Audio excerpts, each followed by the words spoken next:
방송에서 제공하는 투자 정보는 투자 판단에 대한 조언입니다. 방송에서 제공하는 주식의 가치, 가격 상승 및 가격 하락에 대해서는 방송사에서 보장하지 않습니다. 시청자 여러분 안녕하십니까. 오늘장 내일장 일부 출발하도록 하겠습니다. 서정덕입니다. 극심한 눈치 보기 장세 거의 절정이라고 오늘 말씀드릴 수가 있을 것 같은데요. 자그마한 거래량으로도 지금 지수가 오르락 내리락 할 정도로 거래량 없고요. 눈치 보기만 하고 있는 상황입니다. 이유는 더 잘 알고 계실 겁니다. 미국의 중간선거가 지금 이미 개표에 들어간 상황이고요. 조금 전 2시를 기해서 투표는 모두 알래스카까지 종료가 돼 있는 상황입니다. 그러다 보니 이 결과 보고 가도 늦지 않다라는 측면이 지금 강한 상황입니다. 여기에 FOMC의 여러 가지 이슈들까지 이번 주에 즐비한 상황이어서 시장에서는 조그만한 여러 가지 이슈들에도 움직일 수 있기 때문에 하나하나 좀 체크하는 분위기입니다. 옵션 만기일도 금요일에 있는 상황입니다.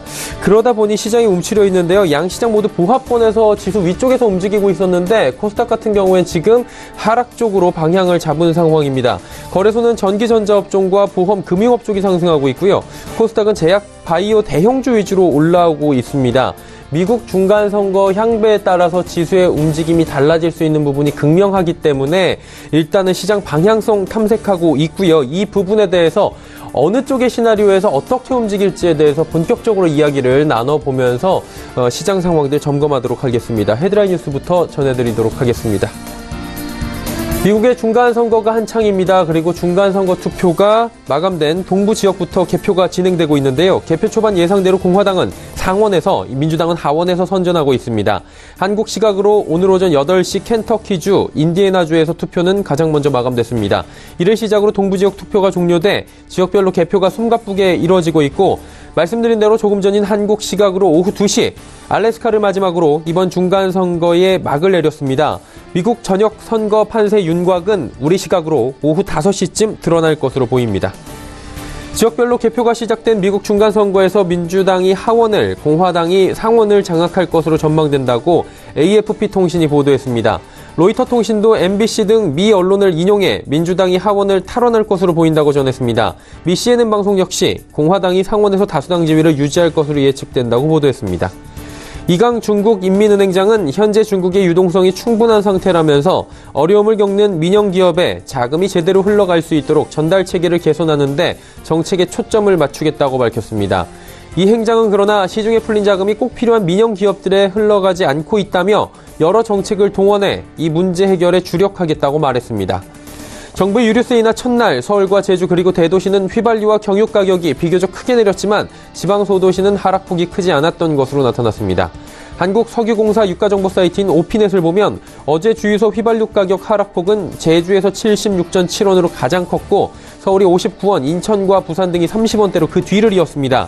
석유협회는 서울 등 대도시에서는 직영 주유소가 많고 주유소 숫자도 많아 경쟁이 심해 첫날 하락폭이 컸던 것으로 분석했습니다. 증시 상황 바로 살펴보도록 하겠습니다. 코스피부터 만나보도록 하죠. 코스피 지수가 지금 2096포인트대에서 움직입니다. 장중에 2100포인트도 오늘 터치를 했었는데 일단 상승폭은 둔화가 돼 있는 상황입니다. 하루간의 흐름들 살펴보도록 하죠.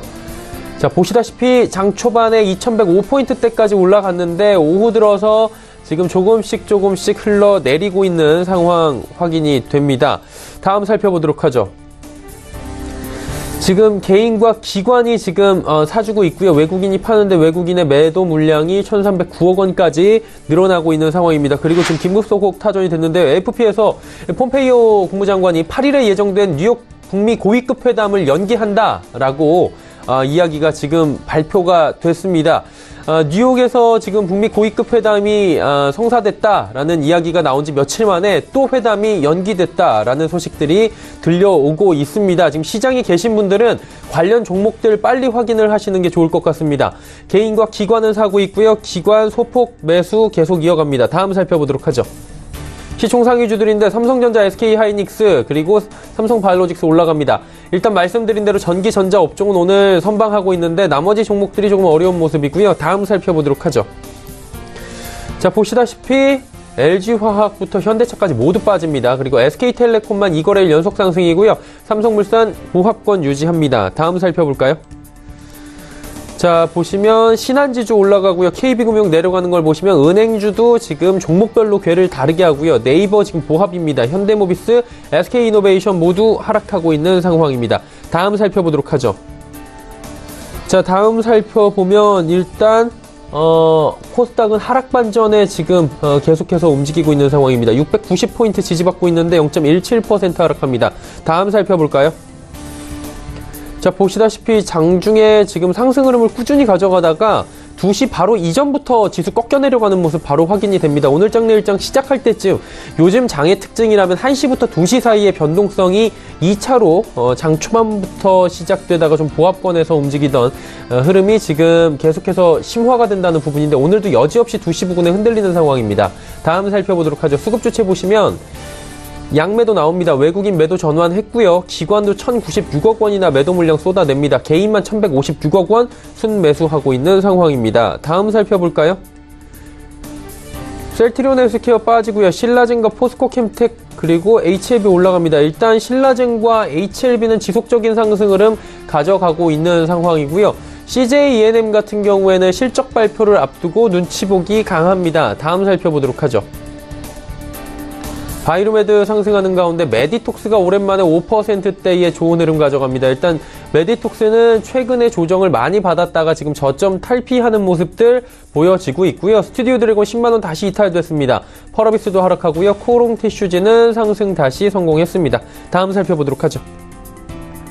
셀트리온 제약 보합권인 가운데 파라다이스, 제넥신, 컴투스 빠지는데 컴투스 실적 나온 뒤에 말 그대로 급락세 연출이 됩니다. 지금 10% 가까이 빠져내려가고 있는 상황입니다. 원달러 환율의 흐름 짚어보도록 하죠. 원달러 환율 오늘도 많이 빠지네요. 1120원대까지 붕괴되면서 1119원 30전에 거래가 되고 있는 상황입니다. 원화 강세 흐름 가져갑니다. 금일 본 방송에서 제공해드리는 정보는 투자 판단에 대한 조언일 뿐입니다. 해당 주식의 가치와 수익률을 보장해드리지 않는다는 점 참고해 주시길 바랍니다. 오늘장 이슈 살펴봅니다. 펠리즈 투자인 리서치 김민수 대표 연결되어 있습니다. 대표님 안녕하십니까? 네, 안녕하십니까? 예, 오늘 이슈 여쭤볼 필요가 없을 정도로 하나로 귀결이 되는 것 같습니다. 미국 중간선거 이제 개표를 하고 있고요. 모두 끝이 났는데 어떻게 보십니까? 시장 전망 어떻게 되고 있습니까? 네, 미국 중간선거가 오늘은 이슈의 다죠. 그런 관점 쪽에서 일단 예측했던 수준의 결과다라고 생각해야 될 것 같고요. 거기서 어떤 변화가 나오면 시장에 영향을 끼쳤을 텐데 아닌 상황이다 보니까 그 정도라고 생각이 들고 있고요. 하지만 중요한 부분들이 이번에 CNN 출구조사 결과가 이제 트럼프 지지가 44%, 트럼프를 지지하지 않는다가 55%까지 나온 만큼 일단 앞으로의 트럼프 행정부의 여러 가지 정책과 흐름들이 어느 정도 또 시장의 어떤 국민의 분위기에 또 맞춰가야 한다는 또 여러 가지 숙제도 좀 남아있지 않나 생각되고 있고요. 특히 중간선거는 지금 정부의 신임 투표 성격이다라는 관점으로 봤었을 때 지금 분위기 같은 경우는 어느 정도 일단 시장에서 예측한 수준과 함께 불확실성 제거 가능성은 나올 수 있을 정도라고 생각되고 있습니다. 그런 관점 쪽에서 앞으로 이제 트럼프 행정부가 기존에 추진했던 정책들, 이 경기 부양 관련된 인프라 투자나 감세 정책 관련된 2차 준비들, 그리고 대북 정책, 그리고 무역 분쟁 관련된 쪽에서 계속 이어갈 가능성에는 무게를 둔다라고 했었을 때, 일단 가장 중요한 게 미국 중간 선거 다음에 국내 증시의 영향이죠. 그런데 가장 중요한 부분들이 국내 증시에는 영향력이 없다고 봐야 되는 게 맞지 않을까 생각되고 있는데, 이 미국의 중간 선거가 국내 증시에 중요한 악재로 작용하지 않았었습니다. 오히려 무역 분쟁이라든가 중국의 실물 경제 위축, 그리고 국내 어떤 경제 지표의 위축들, 이런 쪽이 다 같이 복합적으로 작용했다고 한다면, 일단 지금 어떤 중간 선거 이후에 나오는 변화가 그대로 어떤 무역 전쟁과 관련된 쪽에서 변화가 나올 것인가 하고 했었을 때 오히려 더 드라이브를 걸 가능성이 높지 않을까라는 쪽으로 봤었을 땐 아직까지는 적어도 G20 정상회담 때 중국과 미국의 만남을 좀 더 확인할 필요가 있다는 관점 쪽에서 일단 영향력은 없다고 봐야 될 것 같고요. 무엇보다 지금 지수대 2100선에서 2130선은 중요한 저항대입니다. 그러다 보니까 일단 가장 먼저 기계적으로 할 부분들은 저항권에 올라왔을 때 그동안 물렸던 종목들을 비중을 줄이자라는 관점들이 가장 먼저가 돼야 되지 않을까라는 관점 쪽으로 시장 바라보는 게 더 중요하다고 봐야 될 것 같습니다. 그리고 제약주들이 그동안에 좀 움츠려 있다가 유한양행 효과가 좀 나타나는 모습을 보이고 있는 것도 사실인 것 같습니다. 제약주 참 애매한데 보기가 지금 관점도 다른 것 같고요. 어떻게 보는 게 좋을까요? 네, 일단 이번에 유한양행 폐암 치료제였죠. 한 1조 7천억 대 기술 수출료로 부각을 받았는데 결론적으로 말씀드리게 되면은 그냥 유한양행만이었다라는 쪽으로 해석하는 게 좋지 않을까 생각이 들고 있고요. 그런 관점 쪽에서 시장에서는 신약 후보 물질과 관련돼서 보유한 제약업체에 대해서 관심이 높아지는 건 사실인데 아직까지 변화들은 어떤 투자 심리가 그를 확대시킬 만한 정도로 지금 투자 심리나 시장의 여건들이 좋지는 않다는데 먼저 무게를 둬야 될 것 같고요. 가장 먼저 제약업체 입장 쪽으로 봤을 때는 일단 실적 부진은 계속 눈에 띕니다. 유한양행조차도 3분기 영업이익이 어떤 작년 동기 대비 77% 감소하는 수준까지 보여줬고요. 녹십자도 33%, 동아시티도 48% 감소하는 수준까지 보여주다 보니까 실적에 대한 기대감은 상당히 낮은데 왜 이런 현상이 나왔냐라고 하게 되면 아무래도 제약업체 입장에서는 경쟁이 치열하는데 미래 먹거리를 찾아야 되죠. 그런 관점 쪽에서 이 신약 개발에 대한 박차, 대표적으로 임상실험을 1상, 2상, 3상 이런 식으로 이어가면서 나올 때 나오는 투자 비용들은 상당히 커질 수밖에 없다는 관점 쪽으로 봤을 때 지금 실적은 일단 아무래도 감익되는 게 맞겠다라고 봐야 될 걸로 보이고 있는데 그렇게 되면 그래도 앞으로 신약 개발은 계속 시간이 걸릴수록 비용은 더 들어가는데 그럼 이를 충분히 조달할 만한 성과를 보여주느냐 이런 쪽도 가장 큰 관건이라고 볼 수가 있기 때문에 오히려 어떤 신약 개발과 관련된 성과가 가장 큰 중요한 키포인트다라는 쪽으로 봐야 될 것 같고요. 그 밖에 그래도 한미약품 같은 경우는 국내 업체 중에서 가장 탄탄한 신약 후보 물질을 가지고 있는 상황들인데 그와 관련돼서 2015년도 사노피에 기술 수출한 이 당뇨병 치료제가 글로벌 임상 3상에 들어가는 등 여러 가지 파이프라인에 대한 기대감은 상당히 높고요. 또는 이제 종근당도 자가면역 질환 치료제죠. 이런 쪽으로 임상 2상에 대해서 유럽 5개국에 들어가고 있는 상황들이고 빈혈 치료 바이오시밀러도 부각을 받는데 아직까지는 조금 더 시간은 필요하다는 입장 쪽이고요. 녹십자도 마찬가지로 대상포진 백신 그리고 혈액제제 면역결핍증 치료제도 일단 한번 FDA에 거절된 이후에 재신청을 하는 상황 쪽에서 일단 추진하고 있는 상황들에 대한 라인업이 부각은 되고 있는데 아직 가시화가 될 수 있는 즉 판매까지 상용화가 될 수 있는 쪽까지 바짝 다가섰다라고 보기에는 조금씩 아직까지는 거리감이 좀 있다라고 봐야 될 것 같고요. 따라서 전반적으로 지금 나오고 있는 대표적인 제약 바이오 업종의 동반적인 강세라고 보기는 힘들다라고 봐야 될 것 같고요. 이런 어떤 성과를 확보한 업체 중심으로 점점 더 상용화에 가까워질수록 그에 따른 기대감이 같이 이어지되 주가는 오히려 실적 부진 때는 기대감이 낮다는 관점 쪽에서 어떤 실적 발표할 때 주가를 매수를 했다가 다시 기대감이 좀 더 커질 때 좀 수익 실현을 하는 전략, 어떤 그런 한정된 쪽의 선별적인 종목과 한정적인 대응 관점 쪽에서 접근하는 게 가장 좋겠다고 바라보고 있습니다. 네, 알겠습니다. 제약바이오주들 예전처럼 그냥 묻지마 투자보다는 지금은 이제는 선별적인 투자가 필요한 시점이다라고 조심스럽게 말씀을 해주셨습니다. 오늘 말씀은 여기까지 듣겠습니다. 고맙습니다. 네, 감사합니다. 펠리지 투자 리서치 김민수 대표와 함께했고요. 이슈 칼럼 이어집니다.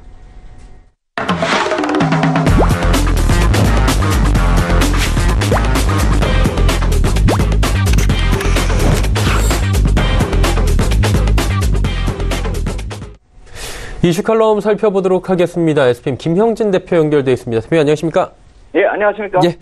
오늘 얘기는 사실 이벤트 집중된 구간의 한 복판에 있는 우리 시장에 대해서 좀 집중적으로 여쭤봐야 되는데 이슈가 큰 게 한두 가지가 아니겠지만 지금 당장 있는 건 방금 끝난 중간 선거인 것 같습니다. 이거 어떻게 보는 게 좋을까요? 여러 가지 예측들은 나오고 있잖아요. 네, 근데 낙관론이 좀 많아지는 듯한 그런 인상이었습니다. 중간 선거가 있었던 그런 경우에 당해는 조정을 보이고 그리고 이제 선거 이후에 랠리가 나타났던 그런 과거 사례들이 있기 때문에 그렇게 전망을 하는 것이고 실제로 지금 선거 결과가 조금씩 전해지고 있지 않습니까? 그런데 그것이 해외 선물 쪽에서 지금 시세 반영을 하고 있고 그것이 우리 시장에 그대로 반영이 되고 있기 때문에 지금 시장에는 현재 상황이 그대로 반영이 되고 있다. 그리고 그것이 뭐 크게 이변이 나타날 것 같지 않다 이렇게 보면 될 것 같습니다. 우리가 10월 초까지만 해도 약간 좀 안 좋은 전망들도 있었습니다. 찰스 수압 같은 경우가 뭐 중간 선거가 있는 해 평균적으로 17% 하락을 했고 그 다음 해에 좀 반등을 했다 이렇게 전망도 했었고요. 중순 들어가서 이제 골드만삭스 같은 경우는 업종별로 이미 반영이 되고 재정 정책에 대한 불확실성은 지속될 것이다. 그리고 무역 분쟁 지속될 것이다. 누가 이기든 간에 이렇게 얘기를 하면서 또 약간 불안한 요인이 있었고 도이치증권도 도이치방크도 사실 11월 초에 그런 비슷한 논조에 그런 얘기를 했었는데 민주당 일부 의원들도 동의하기 때문에 긴장감이 설사 민주당이 이겨도 고조될 수 있다 이런 논조였죠. 근데 그것이 점점 선거일로 다가오면서 이제 11월 들어서니까 LPL 파이낸셜이라는 투자자문사는 중간 선거 직전에 주가 조정이 한 10% 보인 사례들이 있고 그 이후엔 상승 전환했다. 그리고 이렇게 하원과 상원이 각각 나눠서 공화당과 민주당이 장악을 했을 때 보통 평균 한 16% 정도 상승을 했다. 이런 식의 근거 자료, 과거 데이터를 내놓은 것인데 그러한 전망들을 이렇게 내놓으니까 점점 시장 분위기가 나아지고 있는 그런 상황이었다. 이렇게 볼 수가 있겠고 그렇게 해서 그런 상황들, 그런 전망들을 대강 우리가 보면은 요약해보면 우리가 이미 2월과 10월에 조정을 겪었으니까 어떤 결과가 나와도 나쁜 결과는 이미 지나간 것이고 민주당이 설사 승리를 해도 이머징 마켓 쪽으로 상대적인 압박은 지속되니까 지금 구도가 바뀌어질 것이 별로 없는 것이고 해서 그렇다면 정치는 시끄러워도 큰 문제는 없겠고 문제는 이머징 마켓이 미국 쪽을 따라갈 수 있을까. 지금 상황 논조를 놓고 보면 미국은 다시 랠리를 할 수도 있는 그런 가능성이 있고 랠리를 못하더라도 상대적으로 강세가 가능할 것 같은데 이머징 마켓 입장에서는 약간 좀 깨름직한 그런 상황이다 이렇게 볼 수 있겠죠. 또 업종별 영향을 많이들 거론을 했었는데요. 그래서 제가 실제로 트럼프 대통령이 당선되신 이후에 그 이전의 전망과는 다르게 업종들의 상승률이 거의 비슷했다는 점을 구해봤습니다. 그러니까 2017년부터 2018년 현재까지 업종별 등락률을 보면은 테크 업종이나 방위산업 같은 경우가 40% 상승률을 보였고요. 바이오가 41%. 그리고 업황 사이클상 좀 뒤쪽에 속해가지고 상승을 나중에 시작하고 있는 경기 소비자 같은 경우가 31% 상승을 보였고요. 수익이 떨어진 경우가 산업재가 17%, 은행이 많이 안 올랐습니다. 2% 정도 올랐는데 이 두 업종이 2016년에, 그러니까 트럼프 대통령이 당선되기 전에 각각 한 17%하고 29% 상승했기 때문에 상대적으로 그 강했었던 흐름의 반작용이었다. 이렇게 본다면은 선거 이후에 업종별 영향이 그렇게 선거 직전에 예측할 만큼 정확하진 않다. 해서 선거 이후에 나타나는 그런 정책의 변화 좀 따져볼 필요가 있어 보이는데 지금 그렇게 크게 변화가 나타날 만한 선거 결과가 아니기 때문에 그다지 큰 변화는 없는 것으로 보는 것이 맞겠다 이렇게 생각이 되겠고 중기적으로 이런 선거 결과가 좀 무겁게 재료가 반영이 되고는 있는 그런 상황인데 이미 실시간으로 반영이 되고 있고 확정이 된다 하더라도 한 반나절이면 반영이 다 된다 이렇게 봐야 되겠죠. 근데 지금 현재 상황에서 놓고 봤을 때는 시장이 예상하지 못했었던 그런 결과가 나오지 않기 때문에 혹시나 했었던 그런 블랙스완 같은 경우는 나타나지 않을 것이다 이렇게 보는 건 맞겠고 설사 그러한 일이 벌어진다 하더라도 이변이 나타난다 하더라도 기회 관점으로 좀 볼 필요가 있지 않을까 그런 생각이 든다 이렇게 말씀을 드리겠습니다. 결국엔 이런 것들이 정치적인 이해관계나 이슈들이 지금 첨예하게 대립을 하고 있는 상황인 겁니다. 하나하나가 지금 중간선거도 사실 정치적인 이슈인 건데 이 부분이 결국에는 우리 경제에 또 밀접하게 연결이 돼 있고 우리 사회에 영향을 주기 때문이 아닌가 이런 얘기가 되는 건데 결국에 이런 관점으로 지금 시장은 봐야 된다는 거겠죠? 네, 맞습니다. 이 직접적으로 이제 정치적 이슈가 경제에 미치는 영향은 좀 제한적이다 이렇게 당연히 봐야 되겠죠. 정치 이슈가 구체적으로 미국 우선주의가 수위 조절 정도로 계속 진행이 될 것이다. 이렇게 놓고 본다면은 어떤 구체적으로 내용이 확률적으로 어느 것이 나타날 것이다. 이렇게 투자자들이 받아들일 상황은 아니라는 것이죠. 결국 우리가 예상했었던 그런 정도에서 진행이 될 것이다. 이렇게 생각하는 것이 맞겠다. 그래서 과거에 이제 상하원을 이렇게 나눠 갖는 경우에도 불구하고 시장이 상승했기 때문에 시장은 이러한 결과에 대해서 먼저 반영을 하고 있다. 이 정도로 보는 것이 맞겠고, 시장을 훼손하는 정책 같은 경우가 나타날 가능성이 그 어느 당도 원치 않는 것이기 때문에 우리가 정치적 잡음이 나타난다 하더라도 과거 트럼프 정권 초기에 나타났었던 잡음이 적지 않이 컸었는데, 그랬음에도 불구하고 시장은 계속 초강세를 버텨왔었죠. 그래서 이미 경험한 이슈이기 때문에 시장이 흔들릴 것을 걱정할 필요는 없을 것 같다라는 생각이 드는데, 다만 여기서 우리가 주식시장 쪽을 보는 게 아니라 채권시장 쪽을 감안해서 금리 쪽을 보게 되면 약간 얘기는 틀려진다 이렇게 생각이 됩니다. 이번 이슈가 주식시장에 직접적으로는 영향을 준다기보다는 채권으로 연결돼서 영향을 주고, 그것이 다시 주식시장으로 돌아올 간접적 영향, 금리 인상기하고 맞물려 있기 때문에 시장 영향이 그쪽은 좀 강할 것이다 이런 생각이 들고, 선거 결과가 영향을 미칠 수 있는 분야가 감세나 건강보험 개혁 법안 그리고 인프라 투자 이쪽에 좀 우리가 몰려있다 이렇게 보는데, 그렇다라고 본다면 그게 변수 요인이 되겠죠. 해서 주식시장 쪽에는 아마 그것이 업종별 영향으로 좀 한정돼서 약간의 영향이 나타날 수 있겠지만, 금리와 달러 흐름에는 좀 강하게 반영이 될 수가 있다는 것이죠. 질청 이슈가, 그러니까 재정 지출하고 관련된 이슈가 채권 발행하고 연동돼서 우리가 한번 경험을 지금 1년 가까이 하고 있는 그런 상황이기 때문에 금리에 반영되는 요인으로 볼 수가 있겠고요. 그래서 공화당의 승리 같은 경우는 감세 관련해서 미국 기업에 계속 유리한 상황으로 연속이 되겠지만, 민주당 같은 경우가 승리를 이제 완전히 할 경우요. 그런다면은 재정 지출 확대가 어려워지고 달러 약세로 이어지면은 이머징 마켓 쪽에 긍정적일 수는 있겠지만, 미국 경제 펀더멘탈 훼손과 연결되는 그런 측면에서 본다면은 글로벌 경기 전체적으로 좀 불리한 여건이 되겠죠. 그래서 지금은 민주당이 이렇게 완전히 승리할 그럴 가능성이 별로 없어 보이기 때문에 이 두 경우 어떤 경우 놓고 봐도 아까 말씀드렸듯이 미국 쪽은 괜찮을 것 같은데, 그 어떤 경우에도 이머징 마켓이 상대적으로 유리한 경우는 가능성이 거의 없어 보인다 해서 결국 우리가 겪었었던 상황이 그대로 이어지는 그런 상황이라고 본다면은 결국 지역별로 또 국가별로 차별화가 또 재현이 되는 것이 아닌가. 현재 시점에서 우리가 해외 선물 쪽에서 그거를 어느 정도 읽을 수가 있는데요. 우리가 주식시장 관련된 상품 쪽은 좀 상대적으로 조용한데, 객터 소식에 따라서 미 국채 10년물, 국채 선물이 급등락을 지금 진행 중입니다. 해서 이러한 흐름이 다시 거꾸로 돌아서 주식시장 쪽으로 영향을 줄 수 있다라는 점에서 본다면은 지금 현재 나타나고 있는 그런 흐름이 완전히 안심할 상황은 아니다. 특히 이머징 마켓 쪽으로는 좀 불리하게 작용될 수도 있다는 점을 좀 생각할 필요가 있겠다 이렇게 말씀을 드리겠습니다. 금리 말씀해 주셨는데 사실 중간 선거도 중요하겠지만 FOMC에 대한 여러 가지 쏠린 시각도 대단한 것 같습니다. 미국은 지금 완전 고용이다 이런 경제 기사까지 나온 거 보니까 미국 시장 완전히 좋은 것 같아요. 이게 금리를 내리거나 지금 그대로 갈 필요가 없을 것 같은데 이게 어떻게 봐야 될까요? 금리 이슈는 FOMC나? 그렇죠. 이제 정책 이슈가 금리로 이어진다 이렇게 본다라고 본다면은 결국 어느 결과가 나오더라도 이제 금리 인상 기조 그것은 계속된다 이렇게 볼 수가 있겠고, 그러한 가운데서 어제 미국 10년물 국채 금리가 드디어 3.2%대 진입을 하고 있습니다.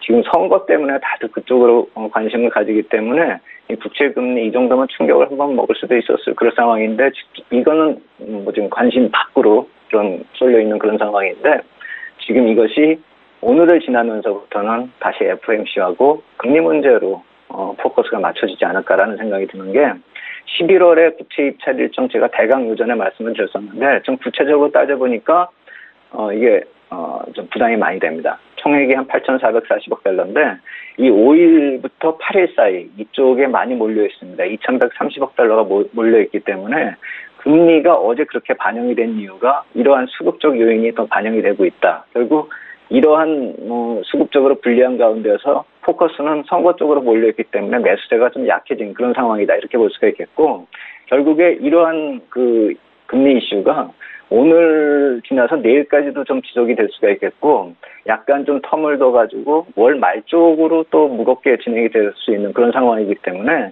중간 선거가 끝난다 해서 어떠한 이슈가 좀 완화된다 이렇게 볼 것이 아니라, 지금 상황에서는 금리 이슈가 다시 재부각되면서 시장을 압박할 가능성이 커지고 있다는 점을 좀 생각해 볼 필요가 있어 보이고, 어제 미국 시장을 보더라도 12시 전후로 해서 우리가 금리 상승 흐름이 나타나면서 주식시장이 급격히 하락하는 그런 모습을 장중에요. 종가상으로 다시 회복을 했지만 이렇게 시장에서 금리가 조금만 변동을 하더라도 민감한 이슈로 재등장할 수 있는 그런 상황이라는 점 우리가 놓치면 안 되겠다 이렇게 말씀을 드리겠고 이번 주에 맞물리는 그런 중국의 위안화 채권 발행도 있다라고 말씀을 드렸죠. 단기물 1조 7천억 포함해서 3조 3천억이요. 이것이 어떤 식으로 발행이 되고 또 미국 10년물 국채 발행 일정하고 맞물리면서 어떠한 식으로 지금 금리와 금리와 환율 쪽에 영향을 미칠지 이 점에 대해서 우리가 이제부터 포커스를 맞출 필요가 있어 보이고 7일에 FOMC 회의에 특별한 변화 요인은 없겠지만 그 전후로 해서 관련 코멘트들이 이제 나타나기 때문에 금리에 미치는 영향은 앞으로도 좀 시장이 좀 민감하게 주목할 필요가 있겠다 이렇게 말씀을 드리겠습니다. 자, 그럼 이제 대표님 제일 중요한 게 지금 시장도 조금 전에 코스닥 2% 가까이 내려갔다가 지금 1%대로 순식간에 저희 대화하고 질문 하나 가는 사이에 이렇게 빠르게 움직이고 있거든요. 그러다 보니까 뭐 엄두를 못 내는 시장인 것 같은데 어떤 방향성이 좀 필요하겠습니까, 지금? 네, 2100포인트까지는 우리가 쉽게 올 수 있는 자리라고 생각을 했던 자리니까 거기까지는 지금 근접한 상태입니다. 해서 여기서부터 이제 낙폭과대 위주의 전략 투자 이거 통하지 않을 것이다 이렇게 보는 게 맞겠습니다. 단기 반등 목표까지 왔다 이렇게 볼 수가 있겠고 그리고 우리가 실제로 반등하는 구간에서 제가 계산을 해보니까요. 주가가 이제 9월 17일부터 하락한 경우가 있고 1월 29일부터 주구장창 하락한 그런 경우가 있죠. 그렇게 구해봤을 때 1월 29일부터 하락한 그 경우하고 9월 17일부터 하락한 그 경우를 비교했을 때 9월 17일 이후에 급락한 주가가 그런 종목이 반등하는 확률과 반등폭이 더 강했다라는 점. 결국 1월 29일부터 9월 27일까지의 하락분은 펀더멘털 악화를 반영하는 기업의 펀더멘털이 악화돼서 주가가 빠졌다 하니까 더 이상 싸 보이는 주식이 아니라는 점. 이 점을 좀 우리가 생각해 볼 필요가 있어 보입니다. 해서 우리가 낙폭과대라고 따져봤을 때는 9월 17일 이후의 하락을 좀 계산을 하면서 접근할 필요가 있겠다. 이렇게 말씀을 드리겠고 단기 대응 포트폴리오를 구성함에 있어서 지금 와서 방어적 포트폴리오 이걸 구성하자. 배당이나 유틸리티 같은 경우가 있겠죠. 근데 그거는 반등할 때 소외가 될 수 있기 때문에 지금 그러한 방어적인 경우보다도 투자를 할 것이면 차라리 적극적인 대응, 적극적인 단기 대응을 위해서 베타 계수가 차라리 높은 쪽을 택하는 것이 그리고 만약 그걸 못하겠다면 차라리 분할로 현금화를 하는 것이 오히려 적절한 대응이 아닐까. 2090포인트에서 2100포인트는 분할 현금화할 수 있는 기회다. 이렇게 보는 것이 어느 정도 맞겠다. 이렇게 말씀을 드리겠습니다. 2090에서 2100포인트 정도에서 좀 확인을 하고 지금 자리에서 섣부르게 어떤 움직임보다는 하나하나를 좀 지켜보는 자리다라고 조심스럽게 또 말씀을 해주셨습니다. 오늘 이야기 SPM 김형진 대표와 함께했습니다. 대표님 고맙습니다. 네, 감사합니다. 자, 오늘 함께 나눠본 이야기들 다시 한번 정리하도록 하겠습니다.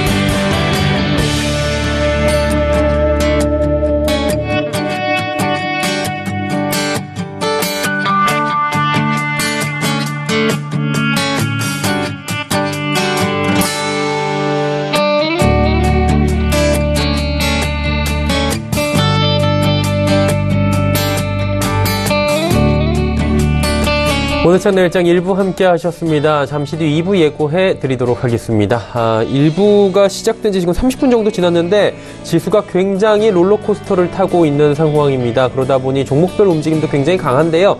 이러한 장세 속에서 어떤 종목들이 유망한지 또 여러분이 갖고 계신 종목들 상담까지 함께 이어드리도록 하겠습니다. 레벨업 트레이딩 타임 시간 두 분의 전문가와 함께 잠시 뒤에 돌아오도록 하겠습니다. 고맙습니다.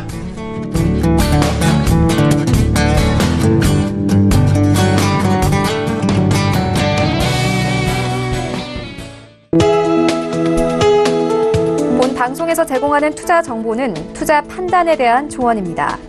방송에서 제공하는 주식의 가치, 가격 상승 및 가격 하락에 대해서는 방송사에서 보장하지 않습니다.